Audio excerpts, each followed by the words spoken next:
Les religions qui ne confessent pas Jésus comme Sauveur et Seigneur. Je ne crois pas que ce soit le Saint-Esprit. Pour ceux qui ont déjà suivi les séances de délivrance des musulmans,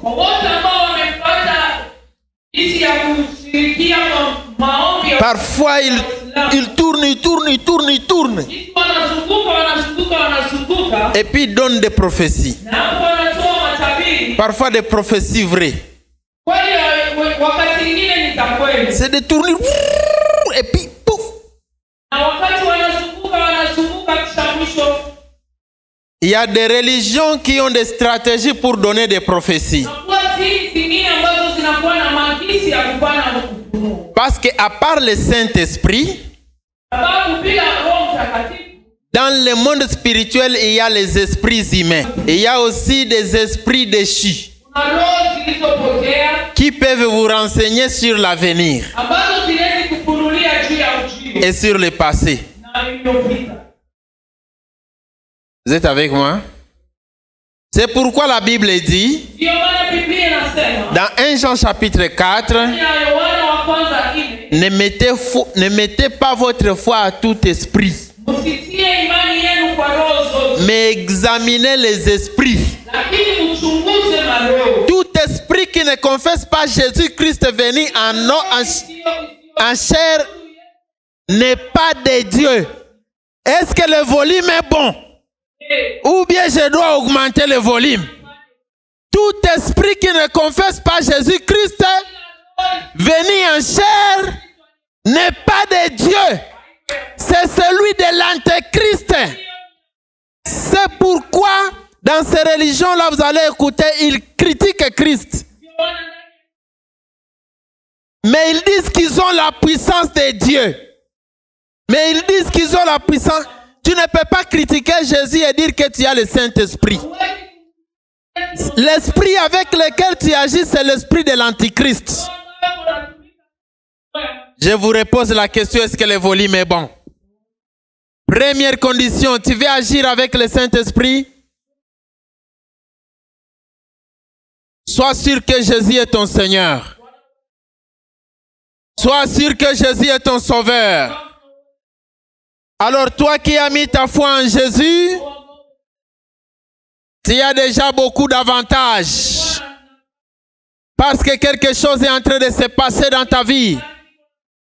L'Esprit de Dieu est déjà là. Et il est en train de te draguer pour t'utiliser.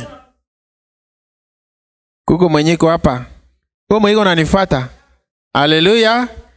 Nous avons dit que la deuxième condition, c'est d'être sûr que vous avez soif d'être rempli du Saint-Esprit. Alléluia. Être sûr que vous avez soif d'être rempli du Saint-Esprit. Il y a les gens ici qui ne veulent pas être remplis du Saint-Esprit parce qu'ils ont peur de ce que les gens vont dire. Il y en a qui se disent, quand je vais commencer, celui qui est à côté de moi, il va dire quoi? Tu n'as pas à avoir peur de ça. Si tu te laisses entre les mains de Dieu, il est possible que les scandales arrivent. Mais pas des scandales négatifs. Des scandales positifs. Si tu cherches le Saint-Esprit, attends-toi parfois aux surprises. Il est possible que quand tu es en train de prier, qu'il vienne sur toi et qu'il te roule par terre. Alléluia. Et que tu commences à pleurer de joie. Dans l'âme, c'est très bien. Dans l'âme, c'est très bien. Mais extérieurement, ça semble dérangeant. Mais quand des choses comme ça se passent dans ta vie, ne sois pas gêné. Dieu est en train de sanctifier ta vie. Est-ce que je parle à quelqu'un? Alléluia. Il y a d'autres conditions pour que tu sois rempli du Saint-Esprit. Dans les Actes des Apôtres, le chapitre 2, le verset... Il y a trop de mouvements dans la salle. Diminuez un peu les mouvements. Alléluia. Actes des Apôtres, chapitre 2, verset 38. La Bible nous dit de nous repentir pour recevoir les dons du Saint-Esprit. Acte 2, 38. À partir du verset 37 jusqu'au verset 38. La Bible nous dit que si vous voulez recevoir le don de l'Esprit, il est important de passer par la repentance. Quelqu'un va dire repentance. Alléluia. La repentance, c'est accepter les changements de chaque jour. Accepter qu'il y aura des choses qui vont quitter dans ta vie. Accepter qu'il y a des croyances que tu avais mais qui étaient fausses. Et qui limitent l'action du Saint-Esprit. Et que désormais tu vas croire à la vérité de la parole de Dieu. Alors l'Esprit de Dieu peut avoir place dans ta vie. Nous l'appelons, très généralement, c'est la puissance sur les démons. Et il critique ceux qui chassent les démons. Ils n'ont pas la puissance pour faire ça. Et ils commencent des philosophies. Alléluia. La vie chrétienne, ce n'est pas des philosophies. C'est une vie dirigée et conduite par le Saint-Esprit. Est-ce que quelqu'un peut dire Saint-Esprit? Est-ce que quelqu'un peut dire Saint-Esprit?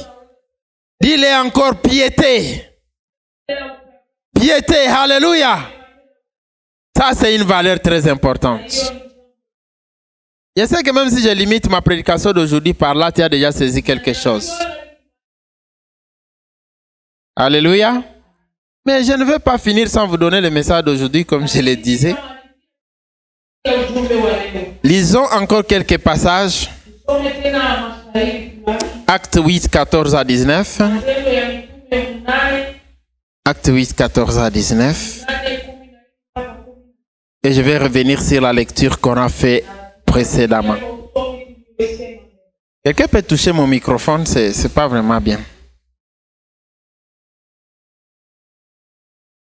Alléluia. Et là, ça vient de disparaître totalement. Actes des Apôtres, chapitre 8. La prière avant de recevoir et la prière après avoir reçu. Il y a des dimensions que Dieu va te donner si tu pries. Mais même pour conserver ces dimensions, il faut encore prier. D'ailleurs, l'une des choses que le Saint-Esprit fait quand il vient dans la vie de quelqu'un, c'est qu'il lui conduit dans la prière. L'Esprit de Dieu est un amoureux de la prière. Comment tu sauras que ta vie est attaquée spirituellement? Lorsque tu sentiras le feu de la prière commencer à diminuer. À ce moment-là, il faut savoir que Satan est à la porte. Retire-toi et allez chercher la présence de Dieu. Le Saint-Esprit, c'est un amoureux de la prière. Jean chapitre 4, le verset 1er. La Bible dit que Jésus, rempli du Saint-Esprit, revint du Jourdain et fut conduit par l'Esprit dans le désert, où il jeûna et pria pendant 40 jours et 40 nuits. Quand quelqu'un reçoit l'Esprit du Seigneur, le premier endroit où il les conduira, c'est dans la prière. Alléluia. Mettez vos téléphones sous mode avion et utilisez seulement la Bible dans les téléphones. Parce que les instants qui viennent, tu n'as pas besoin d'appeler quelqu'un. Nous voulons prier pour que le Saint-Esprit agisse. Et pour ça, nous avons besoin pas du téléphone. On a besoin de la connexion avec le Saint-Esprit. Mais écoutez d'abord certaines choses. Dis avec moi la prière. Encore une fois la prière. Alléluia. La prière, c'est un moyen de se mettre en accord avec Dieu sur les choses qui ne marchent pas bien et les choses qui marchent bien dans la vie du croyant. Afin que, en accord avec Dieu, l'Esprit de Dieu établisse le royaume de Dieu dans la vie du croyant. Je sais que vous n'avez pas tout compris parce que c'est du français et c'est difficile. Je vais revenir. Alléluia. Quand tu pries, tu te mets en accord avec Dieu sur les choses qui ne marchent pas dans ta vie par rapport au royaume de Dieu. Et par ces mêmes moyens, tu permets à l'Esprit de Dieu d'établir le royaume de Dieu là où il n'y en avait pas dans ta vie. C'est-à-dire, lorsque tu pries, tu fais comme Daniel. Pour dire, Seigneur, il y a des lois établies sur cette terre, mais moi je sais qu'il y a des lois établies au ciel. Alors ce que je demande, c'est que ton royaume vienne. C'est-à-dire que le Saint-Esprit modifie les lois naturelles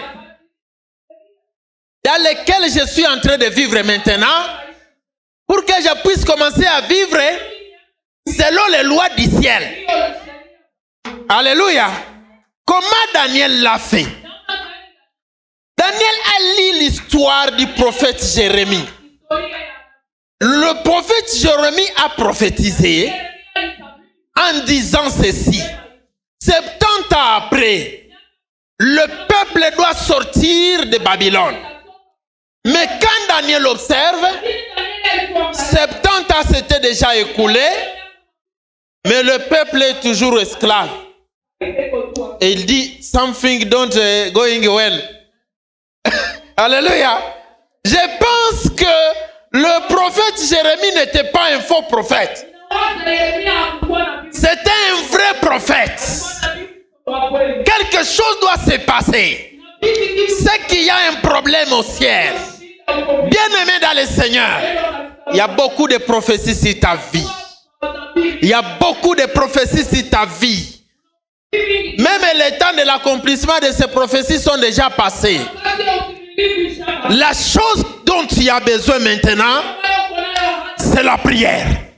Dites avec moi, c'est la prière. Alléluia. C'est lui qui a dit amen, que Dieu le bénisse. Parce que votre amen me donne vraiment, est en train de diminuer mon onction. Alléluia. Alors je vais dire ceci. Le prophète Daniel, ou bien l'homme de Dieu Daniel, est-ce qu'il était même prophète? Parce que ces choses ici ne concernent ni les prophètes ni les pasteurs. Ce sont les choses du roi. Ce sont les choses des enfants du royaume de Dieu. Alléluia. Même si tu n'es pas prophète, tu peux changer le cours de l'histoire de ta famille par la prière. Alléluia. Prophète, l'homme de Dieu Daniel a commencé à prier. Il a commencé à prier.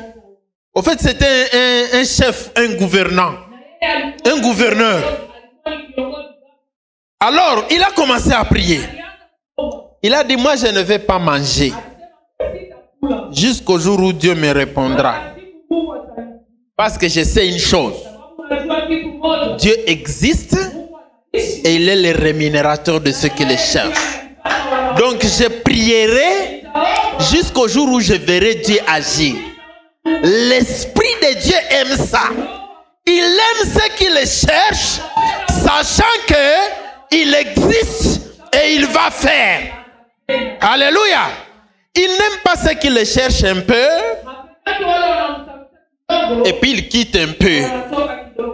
Il aime ceux qui le cherchent jusqu'à voir la moelle épinière de la chose. Alléluia. Quand tu t'engages dans une chose, même dans le ministère, avec le Saint-Esprit, comme dans cette église ici, où vous êtes engagés, n'abandonnez jamais sans avoir vu les choses auxquelles vous croyez que Dieu fera dans cette église. Les choses pour lesquelles vous avez prié, est-ce que Mouchabiona?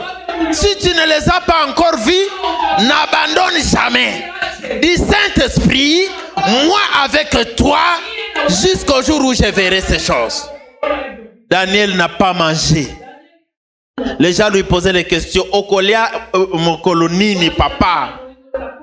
Il y a la jolie nourriture ici. Daniel disait, je mangerai le jour où Dieu me répondra. Il ne mangeait que les légumes amers. Et je ne sais pas, je crois les tubercules aussi. Vous voyez? Alléluia. Lorsqu'on amenait les mets délicieux, Daniel disait, j'ai une autre nourriture à manger. Le jour que le royaume de Dieu s'ouvrira et que je verrai ce que Dieu avait promis au travers le prophète Jérémie, alors je mangerai. Alléluia. Dieu aime ça. Premier jour, deuxième jour, sixième jour, les gens pensaient que Daniel ne tiendrait pas. Il a tenu. 20e jour, il a commencé à jeûner, à prier. Au 21e jour, ce n'est pas que Daniel a fait une prière de 21 jours, non. Daniel faisait une prière de toute sa vie. Et c'est là que nous nous trompons parfois, nous disons, oh, Mitaomba, pendant 21 jours, ça, Daniel. Daniel n'a pas prié 21 jours. Daniel commençait une prière de toute sa vie. C'était ça. Il disait, moi j'arrêterai le jour que Dieu répondra. C'est au 21e jour que quelque chose s'est passé. Il fut transporté en esprit. Et l'Esprit de Dieu a commencé à lui dire, au travers d'un ange, bien-aimé Daniel, le jour que tu as commencé à prier, la réponse avait été envoyée. Alléluia. Il y a les gens qui prennent des décisions. Juste le jour où tu as pris la décision, Dieu a envoyé la réponse. Parce que Dieu s'est dit, bon, je ne peux pas tenir à ça. Il y a des choses où Dieu ne tient pas. La faiblesse de Dieu, c'est quand quelqu'un donne l'offrande de toute sa vie. Dieu ne résiste pas à ce genre d'offrande. Alléluia. Dieu avait refusé de répondre à quelqu'un d'autre qui s'appelle Moïse. Moïse lui a dit, donc si c'est comme ça, hein, efface-moi sur la liste de tes enfants. Efface-moi sur ton livre de vie. Dieu a dit, bon, là, comment on va faire? Parce que Dieu ne peut pas effacer Quelqu'un comme Moïse qui est sauvé sur le livre. Donc, en d'autres termes, Moïse a accepté de donner sa vie pour que les enfants d'Israël soient sauvés. Vous pensez que Dieu plaisante? Si tu dis à Dieu, tue-moi, il peut te tuer. Alléluia. Élie avait fait ce genre de prière. Élie a dit, bon Dieu, moi vraiment, prends-moi. Dieu lui a dit, bon, avant de te prendre, va d'abord oindre Élisée. Il va prendre ta place. Alors je vais te prendre. Et c'est ce qu'il a fait. Il a oint Élisée comme prophète à sa place. Il a oint le roi de un roi d'Israël et un roi de, je crois, de Syrie. Alors Dieu lui a pris. Alléluia. Donc quand Moïse disait Dieu prends-moi, Moïse savait que Dieu est capable de le tuer, de le prendre. Mais les gens qui font ce genre de sacrifice de toute la vie, Dieu ne résiste jamais à ce genre de choses. Quel est le jeûne de toute ta vie? Est-ce qu'il y a un jeûne de toute ta vie que tu as déjà fait et tu n'as pas vu le feu de Dieu? Une jeune fille vierge qui dit, Seigneur, toute ma vie, à moins que mon mari meure, je ne connaîtrai qu'un seul homme. Ça, c'est des sacrifices que Dieu agrée. Alléluia. Alors le prophète Daniel a commencé à prier. Au 21e jour, Dieu lui dit, voici la réponse à tes prières. Et c'est l'une des choses que vous devez savoir. Dieu peut envoyer la réponse à ta prière dès le jour que tu as commencé à prier. Mais il y a quelque chose dans les cieux qu'on appelle les combats spirituels. Qu'on ne vous trompe pas. Dans le monde spirituel, lorsque nous prions, nous combattons contre les puissances, contre les esprits méchants. Et moi, ça me fatigue. Non, il y a quelque chose qui me fatigue. Que le chrétien commence à prier et puis il lâche. Bon, à un moment donné, je vais arrêter de prier avec les gens. On s'est dit, bon, on va commencer à prier avec toi, frère. Jusqu'au jour où Dieu va te guérir. Demain après demain, j'apprends que tu es parti voir un féticheur.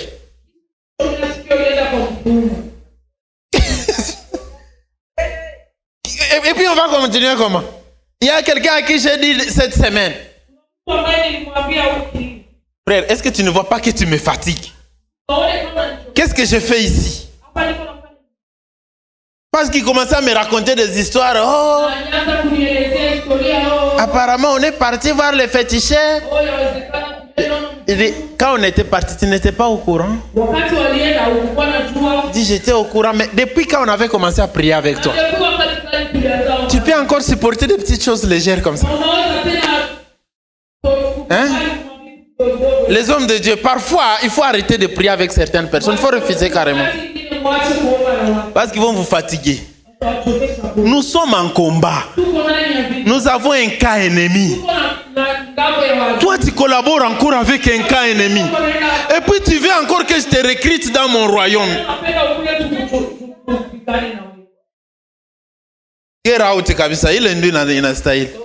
Alléluia. Homme de Dieu, je vous conseille, comme grand frère ou petit frère dans la foi, quand vous priez avec les gens, vous voyez qu'ils commencent à toucher comme ça. Dis-lui carrément, moi je ne suis plus avec toi dans ce deal. Continue. Alléluia. Donc, dans le royaume de Dieu, nous combattons contre les esprits. Mais il y a quelque chose que nous devons savoir. Nous sommes du camp de ceux qui ont déjà gagné la bataille. Donc, nous n'avons pas droit d'échouer. Dans cette bataille spirituelle où tu as commencé, tu fais partie de l'équipe de Jésus. Tu ne peux pas échouer. C'est lui qui est mort et qui est ressuscité. Il a la clé de la mort et la clé du séjour des morts. C'est notre commandant en chef. Et nous combattons en son nom. Nous ne nous permettons pas d'échouer. Nous avons toutes les armes. La bataille dans laquelle nous sommes, il nous a promis qu'il est avec nous. C'est là jusqu'à la fin des temps. Et ses anges sont avec nous. L'Esprit du Seigneur est avec nous.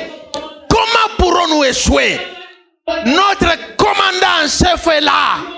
Si nous sommes toujours au garde-boue devant lui, alors la victoire est la nôtre. Nous allons échouer si nous quittons sur les garde-vous du Seigneur. Alléluia! Est-ce que tu peux te mettre debout et dire un peu, Jésus, gardez-vous, toute l'église comme ça, devant Jésus. Nous tous comme ça. Devant Jésus. Devant Jésus. Le commandant en chef de l'armée céleste de Dieu. Il s'appelle Jésus. Alléluia. Acclame-les, assis-toi encore. Jésus est notre commandant en chef. Alléluia. Donc, bien-aimés dans le Seigneur, la manière dont nous prions, la façon dont nous conduisons nos cœurs dans la prière déterminera la victoire que nous aurons. Lorsqu'on nous cite dans Philippiens, les armes de l'esprit que nous devons revêtir, il y a une arme extraordinaire. Pardon, c'est dans Ephésiens chapitre 6. Alléluia. Quelqu'un l'avait appelé la missile balistique intercontinentale de Dieu. Alléluia. Je crois que c'est le pasteur d'Éric Prince. Il avait dit que c'est la missile balistique intercontinentale de Dieu. Il faut interpréter. Alléluia. On cite beaucoup d'armes. À partir du verset 13, donc Ephésiens 6, 13. C'est pourquoi prenez toutes les armes de Dieu afin de pouvoir résister dans les mauvais jours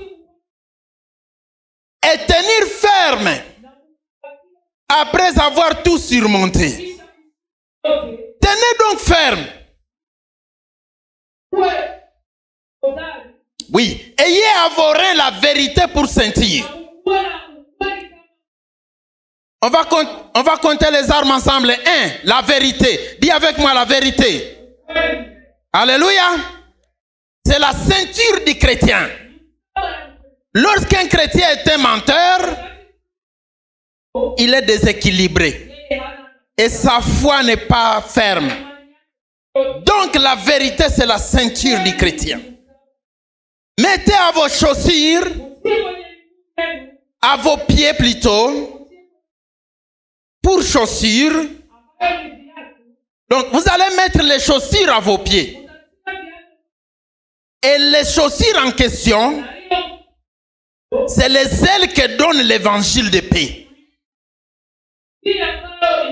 Un chrétien zélé, il va vite et il va loin parce que ses pieds sont solides. Dis avec moi les ailes. Deuxième arme, alléluia. Je n'aime pas les chrétiens moins zélés. Il faut être zélé. Quand on te dit de prêcher, prêche avec zèle. S'il faut prier, prie avec zèle. Alléluia. s'il faut torchonner, torchonne avec zèle. Fais tout avec zèle. L'évangile nous a donné les ailes. Jésus n'était pas fatigué. Il est parti jusqu'à la croix. Il a déployé tout son zèle pour Dieu. Il y a un zèle que donne l'évangile. Tenez les ailes. Dis avec moi les ailes. Alléluia. Donc on a dit les ailes. Mais prenez par-dessus tout cela. Par-dessus tout cela, prenez le bouclier de la foi. Celui qui a la foi, il n'est pas touché par n'importe quoi. Parce que la foi est un bouclier. Alléluia. Même s'il y a des problèmes, il dit, j'ai un objectif. C'est son bouclier. Celui-ci dit ceci, il dit, je m'en fous. Je m'en fous. Il y a un objectif. Alléluia. Son bouclier, c'est la foi. Dis avec moi la foi. Avec lesquels vous pourrez éteindre tous les traits enflammés. On vous lance des choses. On vous lance des choses. On te dit, tu es comme ça. Tu es mauvais. D'ailleurs, tu as péché avant-hier. Celui qui a la foi dit, moi j'ai la foi en Jésus. Je suis en foi de Dieu. Cela ne peut pas me toucher. Le bouclier de la foi. Dis encore la foi. Alléluia. Il y a la foi. Après la foi, il y a quoi? Prenez aussi les casques du salut. Là, c'est pour ne pas mourir. Alléluia. Les casques protègent la tête. Alléluia. Quand tu sais que tu es sauvé. Quand tu sais que tu es sauvé. C'est un casque pour toi. C'est le renouvellement de la pensée qui va venir. Tes pensées seront remplies des choses qui concernent le royaume de Dieu. Parce que tu es enfant de Dieu, tu ne peux pas penser ça. Parce que tu es enfant de Dieu, tu ne peux pas faire ça. Aussi, il y a... Est-ce que tu peux dire avec moi, ça c'était quoi? Ça c'était les casques du salut. Dis avec moi le salut. Un chrétien qui doute de son salut, un chrétien qui doute de son salut est un chrétien qui va vite tomber à la bataille. D'ailleurs, même il va abandonner la foi. Tu dois être dans cette bataille dans laquelle nous sommes. Le salut, c'est la première chose que nous posons d'ailleurs avant d'accepter quelqu'un dans le ministère. Est-ce que tu es sauvé? Tu as reçu Jésus où? C'était comment? Pour qu'on soit sûr que tu es sauvé. Parce que si tu n'es pas sauvé, peu importe ce que tu vas manifester, ça peut finir vite. Maintenant, écoute.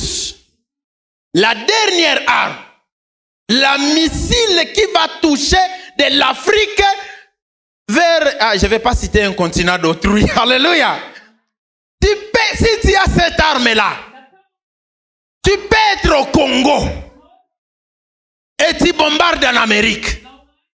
Quand tu as cette arme-là, tu peux être ici à Bunia et tu bombardes en Australie. Tu peux gagner les âmes même en Afrique du Sud. Et tu es ici. Tu peux être ici, tu chasses les démons en Europe. Si tu as cette arme que je vais citer. Alléluia. C'est intercontinental. Ça n'a pas de limite. Écoute l'arme en question. Fais en tout temps par l'esprit toutes sortes de prières et des supplications. Écoute comment il insiste. Veillez à cela avec une entière persévérance. Et priez pour tous les saints. Priez pour moi, afin qu'il me soit donné, quand j'ouvre la bouche, de faire connaître hardiment et librement les mystères de l'évangile. Frère, tu veux être un conquérant? Priez. Dis avec moi la prière. Alléluia. Il y a quelque chose entre le Saint-Esprit et la prière. Cette arme est extrêmement puissante que certaines personnes sautent toutes les autres là et ils vont vers la prière. Écoutez, quelque chose de profond est là. Alléluia. Cette arme-là, quand les chrétiens commencent à prier, les miracles se font. La gloire de Dieu se manifeste. D'autres personnes qui les regardent, parfois ils laissent tout. Ils ne sont pas sauvés. Ils n'ont pas la foi. Ils n'ont pas les ailes que donne l'évangile de paix. Ils n'ont pas la vérité pour ceinture. Mais ils viennent quand même à la prière. Alléluia. Tellement la prière est puissante. Alléluia. Cependant, cette arme ne peut être utilisée et ne peut être donnée qu'aux fils dignes du royaume.